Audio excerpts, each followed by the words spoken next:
Hello दोस्तों, स्वागत है आपका। तो आज आपको पता तो चल ही गया होगा कि HPRCA वालों ने आज जो है फिर से HPRCA के द्वारा जो है HPJBT कमीशन की, ठीक है, जूनियर बेसिक टीचर के लिए जो है फिर से 600 वैकेंसी निकाली गई है, ठीक है। तो उसके रिगार्डिंग हम जो है थोड़ी बात कर लेते हैं कि क्या क्या इसमें क्राइटेरिया रहने वाला है, फॉर्म भरने की डेट स्टार्ट कब होगी, एंड डेट क्या है, और इसमें जो है क्या क्या एलिजिबिलिटी रहने वाली है, और इसमें क्या क्या इन्होंने कंडीशंस रखी है किसी चीज़ के लिए, ठीक है। तो इसको डिटेल में डिस्कस करते हैं। अभी रिसेंटली जो एग्ज़ाम हुआ था 600 सीट के लिए ही हुआ था। तो जो जिन भी कैंडिडेट का एग्ज़ाम अच्छा नहीं हो पाया है तो उनके पास फिर से एक मौका आ गया है। अभी पिछला रिजल्ट ही नहीं आया और इन्होंने फिर से वैकेंसी निकाल दी। तो ये बहुत ही अच्छी बात है कि वैकेंसी फिर से आ गई है और वो भी 600 वैकेंसी आई है, ठीक है। तो अगर बात करें हम जो इसको डिटेल में पढ़ते हैं, हिमाचल प्रदेश चयन आयोग द्वारा जो है हमीरपुर डिस्ट्रिक्ट हमीरपुर, ठीक है, द्वारा ये वैकेंसी निकाली गई है। जो एडवर्टाइजमेंट नंबर जो है वो क्या है 05/2026, ठीक है। डेट देखो आज ही 9 मार्च को जो है निकाली गई है, 9 मार्च 2026, ठीक है। ये इनकी जो है ऑफिशियल वेबसाइट है, ठीक है, ये इनकी ऑफिशियल वेबसाइट है। तो इस पे जाके आप फॉर्म फिल कर सकते हो। ओपनिंग डेट जो स्टार्ट होगी ऑनलाइन रिक्रूटमेंट एप्लीकेशन ORA जो स्टार्ट होगा वो होगा 16 मार्च से, ठीक है। 16 मार्च इसकी क्या है स्टार्टिंग डेट है, स्टार्ट डेट है एग्ज़ाम फॉर्म फिल करने की। और क्लोजिंग डेट क्या रहने वाली है 6 अप्रैल, ठीक है। 6 अप्रैल जो है इसकी एंड डेट रहने वाली है, ठीक है। 6 अप्रैल तक आप जो ये फॉर्म फिल कर सकते हो। तो इसमें जो है यहाँ भी यही दिया गया है कि आप जो है 16 मार्च से एग्ज़ाम फॉर्म फिल करने का स्टार्ट करोगे 10 बजे से, और 6 अप्रैल जो है आप जो है रात के 11:59 पर तक जो है फॉर्म फिल कर सकते हैं। बट आपने लास्ट डेट पे डिपेंड नहीं रहना है कि लास्ट में हमेशा जो है वेबसाइट हमेशा जो बिजी आती है। तो आपने जो 16 मार्च से फॉर्म स्टार्ट हो रहे तो तभी से जो एग्ज़ाम फॉर्म बनने शुरू कर देने हैं, ठीक है। और 6 अप्रैल तक तो है, बहुत टाइम है। तो इसमें जो एप्लीकेशन मोड जो रहने वाला है वो कैसे रहेगा, वो ऑनलाइन, ठीक है। आप जो है देखो यहाँ पे साफ साफ लिखा है no offline application form will be accepted, कोई ऑफलाइन फॉर्म नहीं है, ठीक है। और जो फॉर्म भरा जाएगा वो ऑनलाइन मोड में ही भरा जाएगा, ठीक है, जिसकी जो स्टार्टिंग डेट 16 मार्च है और एंड डेट इसकी 6 अप्रैल 2026 है, ठीक है। और इसमें जो है ऑनलाइन जो रिक्रूटमेंट है ये ऑनलाइन ORA का मतलब क्या है, ORA यहाँ लिखा ऑनलाइन रिक्रूटमेंट जो फॉर्म बन गई इनकी वेबसाइट दी गई।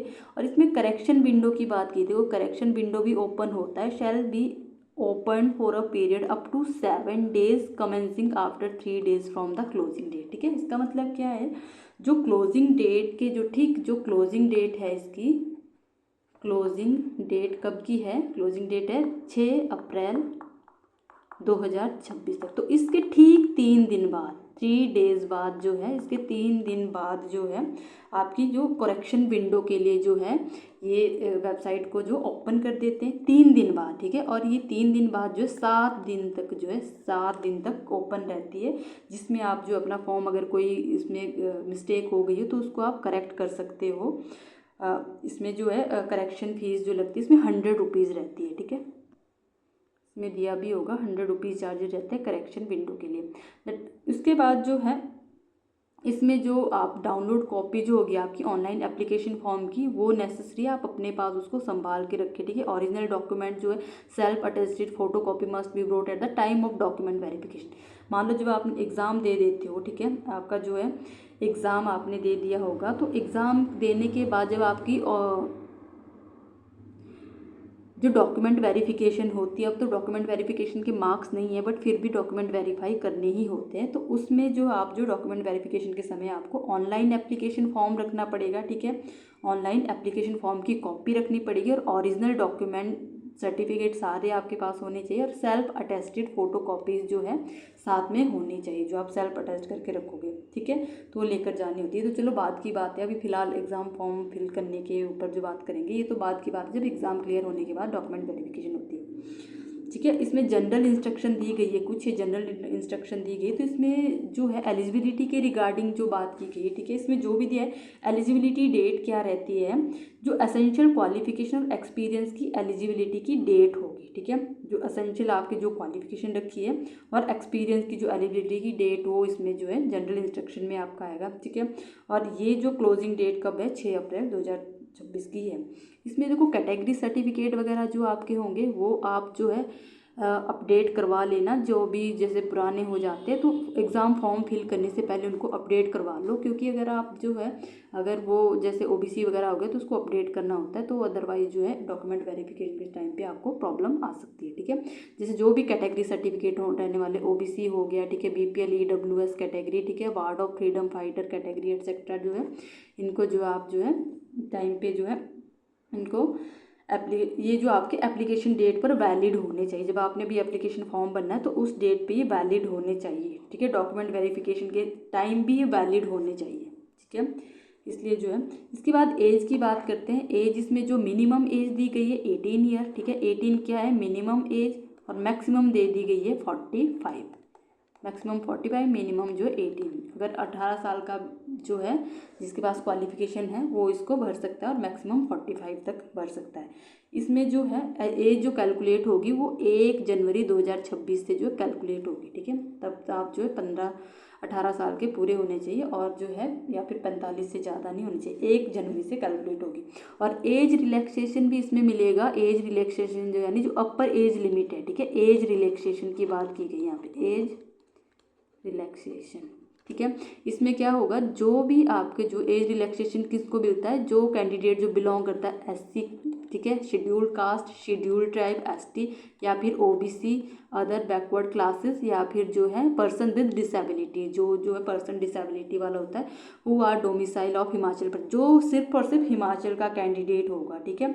एससी एसटी याद रखना आपने, SC ST, OBC, person with disability, और एचपी गवर्नमेंट में जो ऑलरेडी सर्विसेज कर रहा है, या फिर जो है एक्स सर्विसमैन, ठीक है, एक्स सर्विसमैन, तो इनको जो है विशेष जो है 5 ईयर की जो है क्या रहेगी, छूट मिलेगी, ठीक है।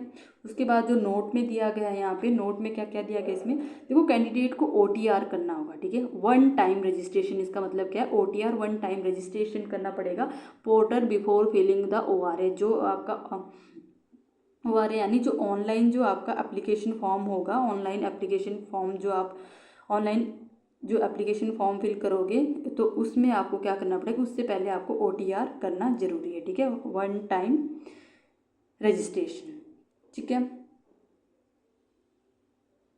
ठीक है।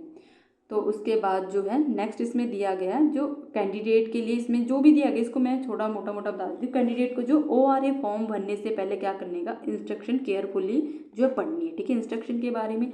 और थर्ड में इसने दिया गया जो कैंडिडेट को अपने क्रेडेंशियल याद रखने होंगे, क्योंकि फ्यूचर में इन्हीं का यूज़ होगा। जो भी आपके क्रेडेंशियल आपने अभी भरे होंगे ना इसमें क्रेडेंशियल, तो उसको याद रखना पड़ेगा, क्योंकि इन फ्यूचर जो है वही काम आने वाले हैं, ठीक है। टेस्ट के बाद आपको जैसे रोल नंबर वगैरह, कॉल लेटर वगैरह, एंट्रिंग फी डिटेल वगैरह, आपको जो अपने पास जो आपका एप्लीकेशन नंबर वगैरह अच्छे से जो रखना पड़ेगा। फोर्थ में इसने बात करी है, इसमें जो कैंडिडेट जो वर्किंग जो मोबाइल नंबर है वो डालना पड़ेगा, जो आपका अभी वर्किंग जो मोबाइल नंबर चल रहा है। ईमेल आपकी वैलिड जो ईमेल आईडी डालनी होगी, क्योंकि कई बार हमें इन्फॉर्मेशन एसएमएस के थ्रू आती है और कई बार हमें ईमेल के थ्रू जो है इन्फॉर्मेशन वो दे देते हैं कि जब हमारे एडमिट कार्ड भी निकलने होते हैं उससे पहले भी, जब हम एग्ज़ाम फॉर्म भी फिल करते हैं तो उस टाइम भी हमें एसएमएस आ जाता है कि आपका जो फॉर्म जो सक्सेसफुली फिल हो गया है।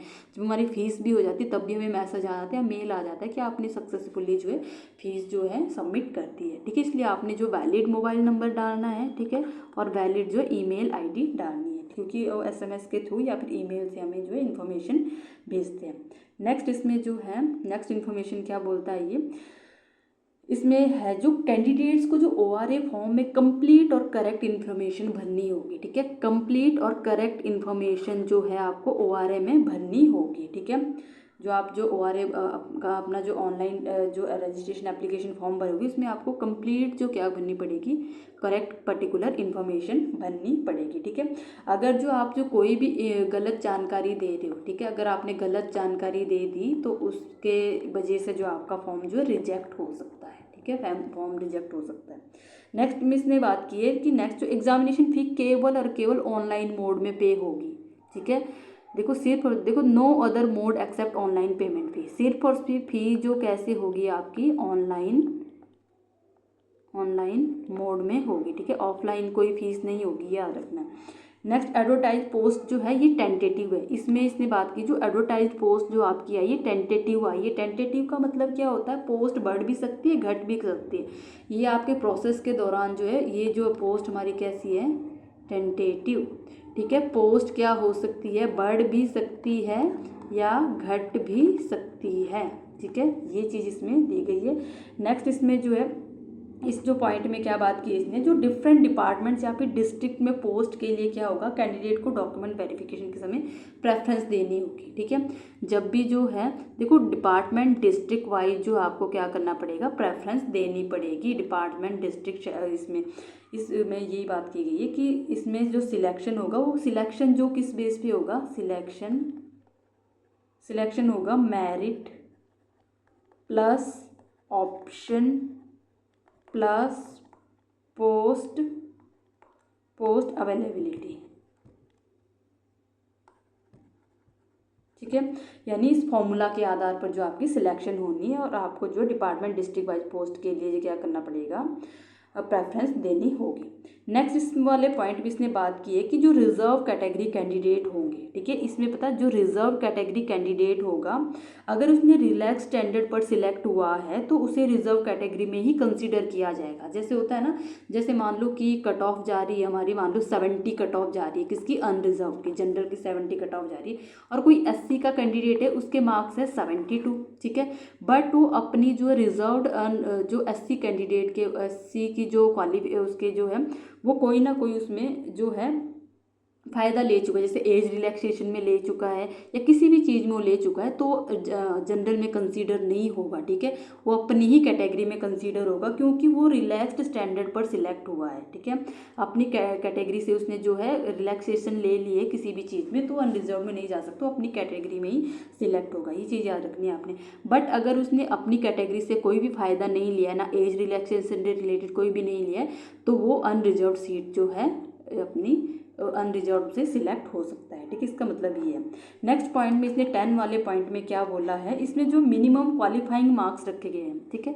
जो मिनिमम क्वालिफाइंग मार्क्स होंगे और जो CBT शेल में जो मिनिमम जिसमें आपको क्वालिफाई होना ही पड़ेगा तो 45% मार्क्स इसके लिए जनरल कैटेगरी के लिए और 40% मार्क्स इसके लिए जो अदर कैटेगरी आती है, SC हो गया, ठीक है, ST हो गया या फिर OBC हो गया, इनके लिए जो है क्वालिफाइंग मार्क्स रखे गए कितने, 40% मार्क्स या फिर जो है, ठीक है।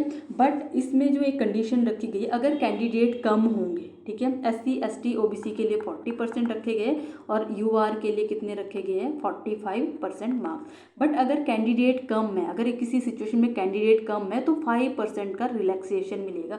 कैंडिडेट कम है या फिर जो है क्वालिफाई जितनी सीट है उतने बच्चे क्वालिफाई नहीं कर पा रहे तो इसको जो है वो क्या कर देंगे, जनरल के लिए क्वालिफाइंग मार्क्स रख देंगे कितने, 40% और कैटेगरी के लिए रख लेंगे क्वालिफाइंग मार्क्स 35%, 5% जो है और नीचे आ सकते हैं, ठीक है। नेक्स्ट वाले में इसने बात की है, इस पॉइंट में क्या बोल रहा है ये, इसमें देखो मल्टीपल शिफ्ट में अगर एग्ज़ाम हो रहा है, अगर CBT एग्ज़ाम जो है मल्टीपल शिफ्ट में हो रहा है आपका, ठीक है, मल्टीपल शिफ्ट में हो रहा है तो इसमें नॉर्मलाइजेशन होगी। नॉर्मलाइजेशन मेथड से जो है मार्क्स कैलकुलेट होंगे जिसमें जेड स्कोर लगेगा। जेड स्कोर नॉर्मलाइजेशन मेथड से जो है मार्क्स कैलकुलेट होंगे, ठीक है। नेक्स्ट इसमें इसने बात की है कि जो आयोग की जो रिकमेंडेशन तब तक वैलिड होगी जब तक अपॉइंटमेंट ऑफर नहीं हो जाता, ठीक है। इसमें देखो रिकमेंडेशन जो आयोग की होती है वो कब तक वैलिड होगी, appointments are offer to be candidate by the appointment authority, जब तक जो है अपॉइंटमेंट ऑफर नहीं हो जाता तब तक वो जो है आयोग की रिकमेंडेशन वैलिड रहती है, ठीक है। नेक्स्ट इसमें जो है इस पॉइंट में इन्होंने बात की है कि जो आपकी फाइनल रिजल्ट के बाद जो कैटेगरी वाइज जो वेटिंग लिस्ट बनेगी, ठीक है। फाइनल जब आपकी फाइनल सिलेक्शन हो जाती है, ठीक है। अब इन केस ऐसा भी तो होता है कोई कैंडिडेट जो है ज्वाइन नहीं करते हैं, उनका किसी और में सिलेक्शन हो जाता है तो नहीं करते हैं, तो फाइनल रिजल्ट के बाद क्या होता है, रिजल्ट के बाद जो कैटेगरी वाइज क्या होता है, कैटेगरी वाइज जो है वेटिंग लिस्ट बनती है, ठीक है। वेटिंग लिस्ट बनती है, आप सबको पता है। तो वेटिंग लिस्ट जो है 1 साल तक, 1 ईयर तक, तो 1 साल तक तो उसकी वैलिडिटी होती है, 1 साल तक जो है वेटिंग लिस्ट बनती है। तो आपने ये चीज़ें जो है अच्छे से जो इसमें ये चीज़ें दी गई क्लियर चीज़ें मैं आपको कर रही हूँ, अगर किसी को डाउट होगा किसी भी चीज़ में। नेक्स्ट इसमें पॉइंट दिया था, the waiting panel shall be as under. जो वेटिंग पैनल रहेगा, अगर पोस्ट अप टू 25 है, ठीक है, पोस्ट अप टू यहाँ लिख देती हूँ मैं, पोस्ट अप टू 25% के लिए अगर 25 पोस्ट है तो उसके लिए 25% वेटिंग पैनल रहने वाला है, ठीक है। अगर जो है पोस्ट है 25 से 50, ठीक है, तो उसके लिए जो है कितना वेटिंग पैनल है, 15% वेटिंग पैनल। और अगर जो है पोस्ट कितनी है आपकी अबव 50 है, ठीक है, 50 से 50 अबव 50 है, तो उसके लिए जो है 10% वेटिंग पैनल रहने वाला है, ठीक है। ये चीज़ इसमें क्लियर की है आपको तीनों पॉइंट में। नेक्स्ट पॉइंट की बात करते हैं हम।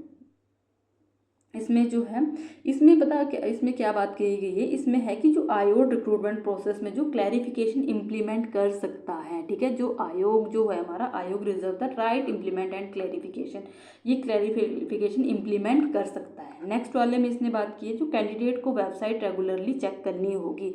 जो भी हमारी वेबसाइट, इनकी वेबसाइट रहने वाली है, देखो वेबसाइट को रेगुलरली आपने क्या करना है, विजिट करना है रेगुलरली, ठीक है।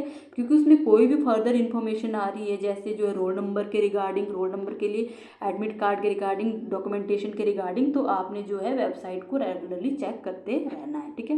नेक्स्ट पॉइंट में ये बात कर रहा है कि जो गवर्नमेंट इंस्टीट्यूशन होंगे, ठीक है, गवर्नमेंट इंस्टीट्यूशन जो होंगे, तो इसमें क्या,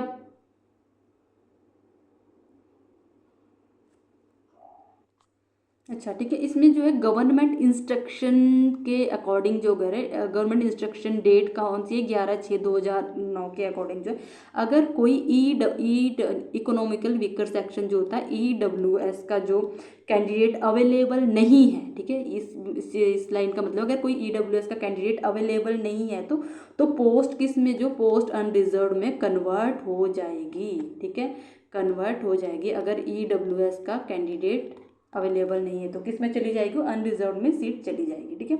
उसके बाद जो नेक्स्ट पॉइंट में, कैंडिडेट तभी एलिजिबल होगा अगर उसने मैट्रिकुलेशन और 10+2 हिमाचल प्रदेश के स्कूल से किया होगा। बच्चा कब एलिजिबल होगा, अगर उसने जो मैट्रिकुलेशन, ठीक है, 10th एंड 10+2 कहाँ से किया होगा, हिमाचल प्रदेश के स्कूल से अगर किया होगा, तभी बच्चा जो है वैलिड होगा, ठीक है।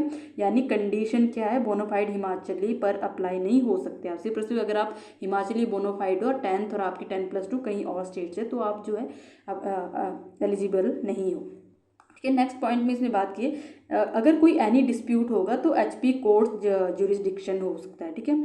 नेक्स्ट पॉइंट में इसने बात की है कि HPRC एडवर्टाइजमेंट टर्म्स चेंज कर सकता है। जो HPRC है वो टर्म्स को क्या कर सकता है, वो चेंज कर सकता है, रेक्टिफाई कर सकता है उसको, ठीक है। नेक्स्ट पॉइंट में इसमें बात की, एक्सपीरियंस क्वालिफिकेशन बेसिक क्वालिफिकेशन के बाद ही वैलिड होगा।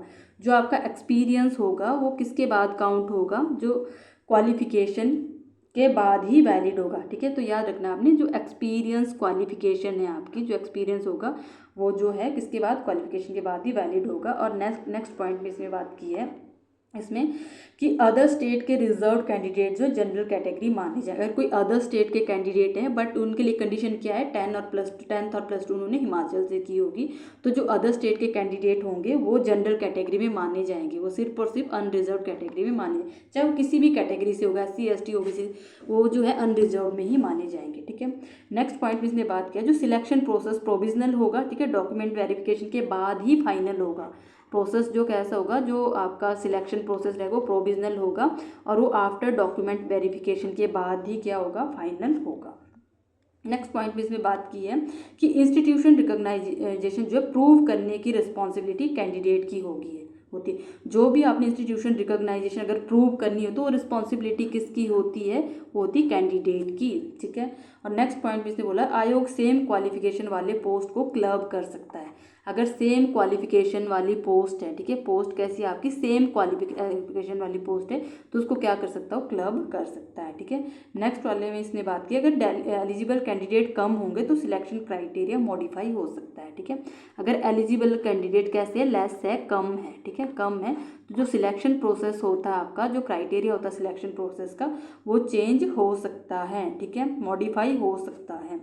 नेक्स्ट इसमें जो बात की है, इसमें बात की गई जो रिजर्व कैटेगरी कैंडिडेट जो है रिलैक्स स्टैंडर्ड से सिलेक्ट हुआ है तो अनरिजर्व वैकेंसी में कंसिडर नहीं होगा। ये पहले भी इसने बात की है, ठीक है। A meritorious candidate belonging to a reserve category who enter the selection process on relax. Relax standard का मतलब ही ये हुआ है कि अगर वो अपनी कैटेगरी के कोई जो है लाभ ले रहा है, कोई भी बेनिफिट ले रहा है तो जनरल में नहीं जा सकता, चाहे उसके मार्क्स हाई भी होंगे, अनरिजर्व कैटेगरी में कंसीडर नहीं होगा, ठीक है। नेक्स्ट में इसने बात की एलिजिबल कैंडिडेट को डॉक्यूमेंटेशन के लिए शॉर्ट लिस्ट किया जाएगा। जो एलिजिबल कैंडिडेट होंगे, number of candidate for a post is limited, ठीक है। The option OMR based test में बी प्रेफर्ड बाय द आयोग in the place of CBT। अच्छा, ये कुछ और बात की है, ठीक है। यानी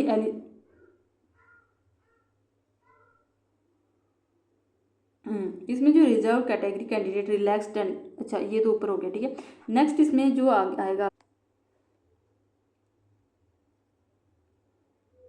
ठीक है, इसमें बात की है कि जो एलिजिबल कैंडिडेट को डॉक्यूमेंटेशन के लिए शॉर्ट लिस्टेड किया जाएगा, ठीक है, वो तो सबको पता है शॉर्ट लिस्टेड किया जाएगा। और इसमें जो बात की, इसमें अगर फाइनल सिलेक्शन में कैंडिडेट कम होंगे तो नेक्स्ट मेरिट कैंडिडेट्स बुलाए जाएंगे, ठीक है। अगर मान लो फाइनल सिलेक्शन में जो है कैंडिडेट उनको कम मिल रहे हैं, ठीक है, ये तो शॉर्ट लिस्टेड कैंडिडेट को ही बुलाया जाएगा कि जो एलिजिबल कैंडिडेट है उन्हीं को डॉक्यूमेंटेशन के लिए शॉर्ट लिस्ट किया जाएगा। ये सबको पता है, ये ज़्यादा जानने की जरूरत नहीं। और इसमें क्या है, अगर कैंडिडेट कम होंगे फाइनल सिलेक्शन के लिए, लेस होंगे नंबर ऑफ एडवर्टाइज पोस्ट से, तो उसके बाद क्या होगा, तो नेक्स्ट मेरिट में जो स्टूडेंट होंगे, नेक्स्ट मेरिट वाले स्टूडेंट को जो क्वालिफाइड होंगे उनको जो है डॉक्यूमेंटेशन के लिए बुलाया जाएगा, ठीक है। नेक्स्ट में इसने बात की डॉक्यूमेंट वेरिफिकेशन के समय कैंडिडेट को क्या होगा, क्रिमिनल केस डिक्लेरेशन देना होगा, ठीक है। क्रिमिनल केस डिक्लेरेशन जो है बच्चे को वहाँ पे देना पड़ेगा। डॉक्यूमेंट वेरिफिकेशन के टाइम जो है रिटर्न डिक्लेरेशन देना होगा, ठीक है। ये चीज़ें बात की, ये तो चलो बाद की बात है, इससे कुछ नहीं लेना आपने।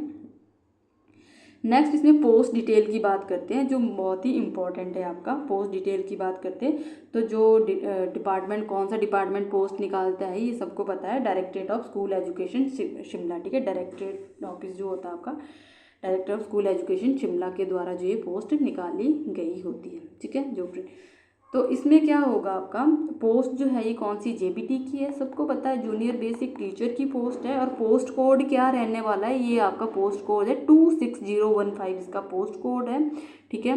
और सैलरी यहाँ पे जो है, जो बात की गई कंसोलिडेटेड फिक्स्ड अमाउंट की बात की है, ठीक है। फिक्स्ड सैलरी की यहाँ पे बात की है, फिक्स्ड सैलरी कितनी, 18,000, ठीक है। बट इसकी कोई टेंशन नहीं है, एक बार जॉब लग जाए सैलरी तो क्या है, फिक्स तो नहीं रहेगी, ये परमानेंट है ना। बट यहाँ पे लिखा है कंसोलिडेटेड फिक्स्ड अमाउंट ₹18,000, ठीक है। अब टोटल वैकेंसी की बात करें तो कितनी है, 600, जिनमें से अनरिजर्व की कितनी है, 224, ठीक है। EWS की 73 और अवार्ड ऑफ फ्रीडम फाइटर की 8 है। OBC अनरिजर्व की 95 है। OBC BPL की 22 है। OBC award of freedom fighter की 2 पोस्ट है। और SC अनरिजर्व की 118 पोस्ट है। और SC BPL की 22 पोस्ट है। SC award of freedom fighter की 3 और ST अनरिजर्व की 25 पोस्ट है। और ST BPL की जो है 8 पोस्ट है। टोटल कितनी है, ये 600 वैकेंसी रहने वाली है। अब इसमें अगर मिनिमम असेंशियल क्वालिफिकेशन की बात करें हम, ठीक है, क्वालिफिकेशन मोस्ट इंपॉर्टेंट है, क्वालिफिकेशन के बारे में हमें, ठीक है। तो सबसे पहले इसने बात की है 10+2 विद 50% मार्क्स के साथ, ठीक है।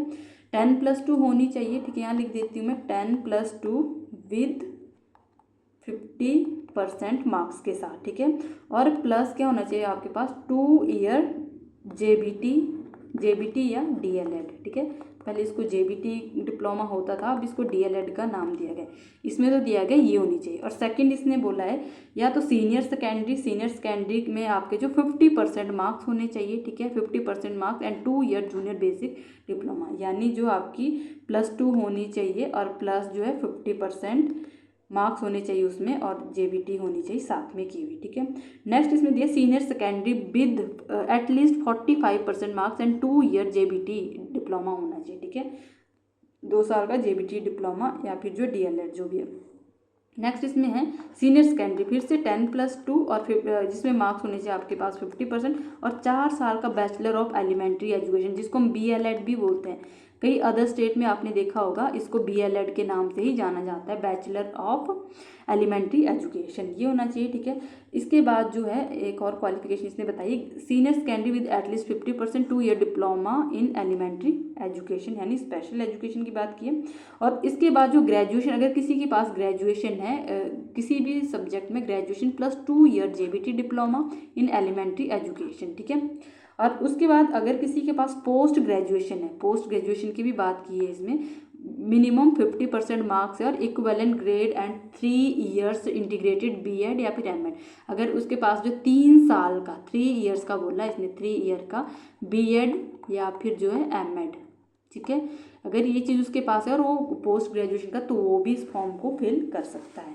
और उसके अलावा जो एसेंशियल क्वालिफिकेशन रहने वाली इसमें, pass in the teacher eligibility, TET जो है पास होना चाहिए आपका, कहाँ से, HP board of school education Dharamshala district Kangra से, ठीक है, वहाँ से ऑथोराइज आपका जो है टेट पास होना चाहिए, ठीक है।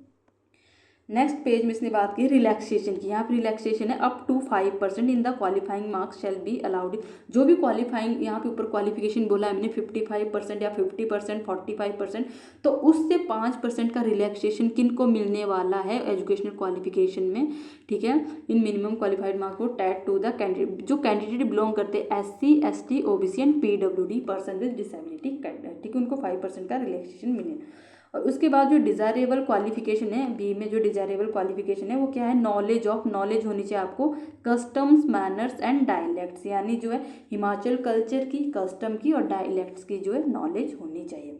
उसके बाद मोड ऑफ सिलेक्शन क्या रहने वाला है, कंप्यूटर बेस्ड टेस्ट ये रहने वाला है।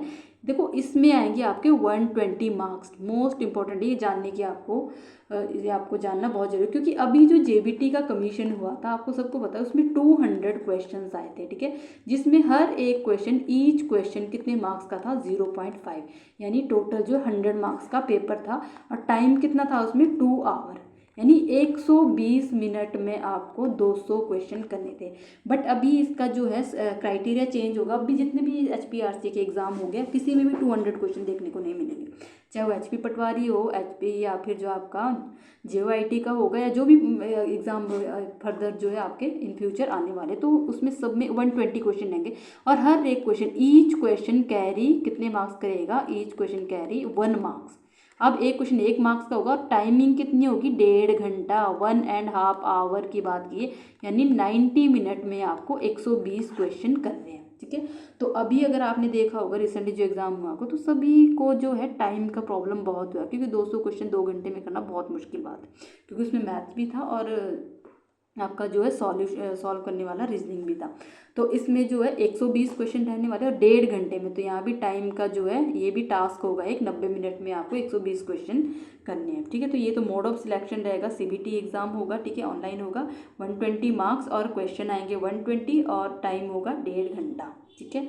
अब इसमें सिलेबस की बात करते हैं, जो सिलेबस दिया गया है, अब वैसे ऑफिशियल सिलेबस ये शायद जो है डाल देंगे, जब भी ऑफिशियल सिलेबस आएगा मैं उस पर भी एक वीडियो बनाऊंगी। तो जो इसमें जो कोई फर्स्ट बोला है इसने, subject field up to the level prescribed essential qualification as notified advertise, जो आपका सब्जेक्ट रहने वाला है, जो सब्जेक्टिव पार्ट आपका रहता है, जैसे JBT में सब्जेक्टिव पार्ट अभी क्या क्या दिया था इन्होंने, SST, ठीक है, साइंस, मैथ, ठीक है, हिंदी, इंग्लिश, और जो JBT का जो पार्ट होता है हमारा JBT या फिर पेडागोजी मान लो, ठीक है, पेडागोजी, ठीक है। और उसके अलावा क्या था, उसके अलावा था रीजनिंग, नहीं रीजनिंग तो चलो अदर में आ गया, ये आपका सब्जेक्टिव पार्ट रहेगा। और जो अदर में आएगा उसमें आपका HPGK भी इंक्लूड होगा, करंट अफेयर्स भी इंक्लूड होगा और जनरल अवेयरनेस भी इंक्लूड होगा, प्लस उसमें रीजनिंग भी इंक्लूड होगा। यहाँ से जो है, तो यहाँ पे अगर सब्जेक्ट की बात करें, यहाँ पे नहीं दिएगा, वैसे सब्जेक्टिव पार्ट जो रहेगा उसमें 85 सब्जेक्टिव आएगा 85 मार्क्स का, और 35 जो मार्क्स रहने वाले वो अदर में आएंगे। अदर में आपका आएगा everyday science, logical reasoning, social science, general English, general Hindi और मैट्रिक स्टैंडर्ड, ये सारा किस में आएगा, अदर में आएगा आपका, ठीक है। और जो इसमें जो है 2 पार्ट दिए गए 1 और 2, ये सब्जेक्टिव फील्ड रहेगा आपका और बाकी अदर में आएगा। तो सब्जेक्टिव 85 क्वेश्चन मान के चलो आप, ठीक है। मैट्रिक स्टैंडर्ड जो इसमें रहने वाला है, ठीक है। तो बाकी इसमें इंपॉर्टेंट फॉर्म फिलिंग की ही दी है गई है कि आपने फॉर्म ORA कैसे करना है, date of birth, category, requisite, examination, ये सारा जो आपके पास फीस, स्कैन, फोटोग्राफ, सिग्नेचर, ये सब जो है आपको सही से भरना पड़ेगा, अदरवाइज फॉर्म जो है रिजेक्ट हो सकता है। ठीक है। बाकी इसमें जो है आपको फ़ोटो साइज़ दिया गया, जो भी आपको मैक्सिमम साइज़ 1 MB साइज़ जो है, JPG, PNG में जो आप जो इसको फ़ोटो जो है सिग्नेचर वगैरह आप जो रखते हो, ठीक है, 1 MB मैक्सिमम साइज़ 1 MB है। और स्कैन सिग्नेचर अपलोड करनी होगी आपको, 1 MB से ज़्यादा नहीं होना चाहिए। ठीक है, ये सब इसमें दिया गया है। बाकी जो है रिजर्वेशन बेनिफिट्स इसमें रहेंगे आपके, ठीक है, वो आपको बता चुकी हूँ। तो बाकी इसमें ज़्यादा कुछ जानने की ज़रूरत नहीं है, आपको इतना पता होना चाहिए कि फॉर्म फिल कब से भरना है, कब तक भरना है, ये सब इसमें दिया गया है। ठीक है। और इसमें जो है फीस जो रहने वाली है आपकी सभी कैटेगरी के लिए, जो ऑनलाइन फीस 800 फीस है। ठीक है। इसमें प्रोसेसिंग फ़ीस कितनी है, 700 है, और 100 रुपीज़ फीस इनकी क्या है, टोटल जो फीस रहने वाली है 800 रुपये फीस रहने वाली है। ठीक है। सभी कैटेगरी के लिए 800 रुपये फीस रहेगी। बाकी मोड ऑफ पेमेंट कैसा होगा, ऑनलाइन होगा, क्रेडिट कार्ड, डेबिट कार्ड, या फिर नेट बैंकिंग से हो सकता है। ठीक है। और जो है ये आपकी ये वेबसाइट रहेगी इनकी, और जो आपकी जो 10 बजे से 5 बजे तक जो है इस वेबसाइट पे आप क्या कर सकते हो, इनको देखो, अगर कोई भी प्रॉब्लम आ रही है तो इस नंबर पे आप 10 से 5 बजे तक कॉल कर सकते हो, या फिर इस पर मेल इनको कर सकते हो अगर कोई भी प्रॉब्लम आ रही है। ठीक है। उसके बाद जो है ये जो है प्रैक्टिस सेंटर के लिए है, CBT एग्ज़ाम जो होंगे। ठीक है। और एडमिशन रिजेक्शन के लिए देखो, अगर भी आप कुछ भी जो है गलत उसमें इन्फॉर्मेशन डाल देते हो तो आपका जो है रिजेक्ट हो सकता है फॉर्म। एडमिट कार्ड आने के लिए देखो, मैसेज आ जाता है आपका मोबाइल नंबर पे, या फिर मेल आ जाता है जब भी आपके एग्ज़ाम डेट आ जाती है, उसके बाद जो कुछ टाइम बाद एडमिट कार्ड आने के लिए। ठीक है। सबमिशन ऑफ सर्टिफिकेट, डॉक्यूमेंट्स वगैरह, जो आप जो अपने डॉक्यूमेंट वगैरह पहले ही तैयार कर लें। ठीक है। जैसे आपका OBC वगैरह का होता है, PWD वगैरह का होता है, ठीक है, EWS का होता है तो 1 साल के अंदर होना चाहिए आपका। ठीक है। BPL का होता है तो 6 महीने के अंदर बनाना पड़ता है। OBC का होता है तो वो भी आपको जो है एप्लीकेशन डेट और डॉक्यूमेंटेशन डेट दोनों समय वैलिड होना चाहिए। ठीक है। EWS 1 साल के लिए रहता है। और तो ये सारे अपने डॉक्यूमेंट जो है तैयार कर लें। ठीक है। ये सारी इसमें जो है स्क्रीनिंग टेस्ट आपका ऑनलाइन रहेगा, और मल्टीपल शिफ्ट में होगा, तो ये नॉर्मलाइजेशन का जो इनका जेड स्कोर का जो है फॉर्मूला रहने वाला है। ठीक है। बाकी आपको जो है इसमें कुछ नहीं करना है, बाकी सभी के लिए ऑल द बेस्ट। इसमें एब्रीवेशन वगैरह दिया, OTP का मतलब क्या है, HPR से अनरिजर्व, ठीक है, ये सारा दिया है। और ये स्टेप है आपके एप्लीकेशन फॉर्म फिल करने के स्टेप है। स्टेप 1 साइन अप कैसे करना है, 1 टाइम रजिस्ट्रेशन कैसे करना है आपने, देन कंप्लीट अपडेट प्रोफाइल करनी है, अप्लाई फॉर ए पोस्ट, इस पोस्ट के लिए प्रेफर्ड एग्जाम डिस्ट्रिक्ट डालनी है, कंफर्म एप्लीकेशन डिटेल डालनी है, पे application form, application submission confirmation वगैरह। ठीक है। तो ये सब इसमें दिया गया है। तो ये था आपका कौन सा, जो आपकी अभी जो है रिसेंटली आज ही जो आपकी JBT कमीशन के लिए फिर से 600 वैकेंसी है। तो इसमें जो भी इसमें क्राइटेरिया दिया है, आपकी जो एलिजिबिलिटी दी है, तो हमने डिटेल में डिस्कस कर लिया है। तो अगर आपको कोई भी क्वेरी रहती है तो आप कमेंट बॉक्स में अपना कमेंट जो है छोड़ सकते हो, तो उसके लिए आपको जो है वो क्लैरिफाई कर दूँगी। तो ठीक है, ऑल दी बेस्ट सभी को, और फिर से जो अपनी तैयारी में जुट जाओ। तो bye bye guys, thank you.